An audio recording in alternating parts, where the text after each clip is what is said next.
Jane Birkin, une page se tourne 1 an après sa mort. Ses 3 enfants disent adieu à un coin de paradis. Jane Birkin vivait à Paris, mais partait souvent se ressourcer dans sa maison de Bretagne, où elle retrouvait ses enfants.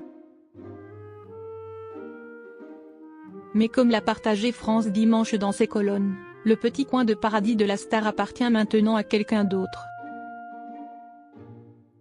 Une demeure comme un rêve secret. Pour le plus grand malheur de ses fans, Jane Birkin s'est envolée le 16 juillet 2023, dans sa maison de Paris. Après avoir vécu rue de la Tour, c'est précisément rue d'Assas, dans le 16e arrondissement, qu'elle résidait et s'est éteinte. Mais, en dehors de la capitale, elle cultivait aussi un petit coin de paradis baptisé Cachalou du nom de ses 3 enfants du nom des 3 pères différents. L'endroit rêvé se situe dans le Finistère, précisément à Lannilis, une petite commune à 25 km de Brest, en Bretagne. De son vivant, la chanteuse aimait s'y rendre pour se ressourcer et passer du temps auprès de sa tribu et ses amis. Jane Birkin, son petit coin de paradis vendu.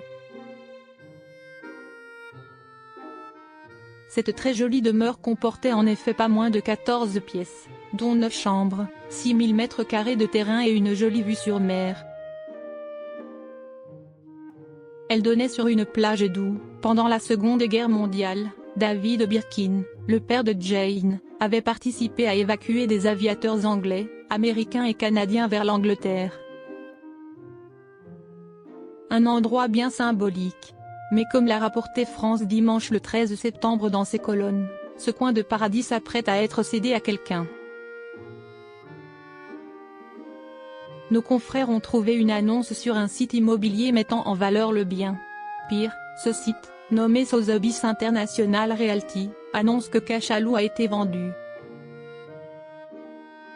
Selon les informations de Ouest France, cette maison aurait été vendue à une certaine Aurélie Vallogne, la romancière aux millions de livres vendus.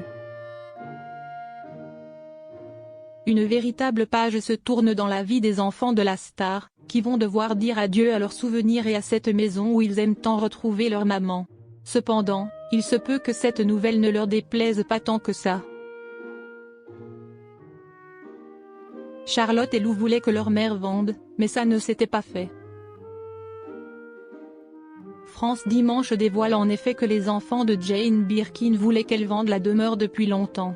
Ils considéraient que le bien était trop grand, et donc trop difficile à gérer. Du vivant de l'ancienne muse de Serge Gainsbourg, une vente avait d'ailleurs déjà été envisagée, mais sa maladie avait empêché le juste déroulé des choses. À la mort de Jane Birkin, Charlotte, Lou, et le fils de Kate Berry ont décidé de réentreprendre les démarches de vente et de se séparer définitivement du bien. C'est maintenant chose faite. Nul doute cependant que le souvenir de celle qu'ils aimaient en plane encore partout ailleurs, et surtout dans leur cœur.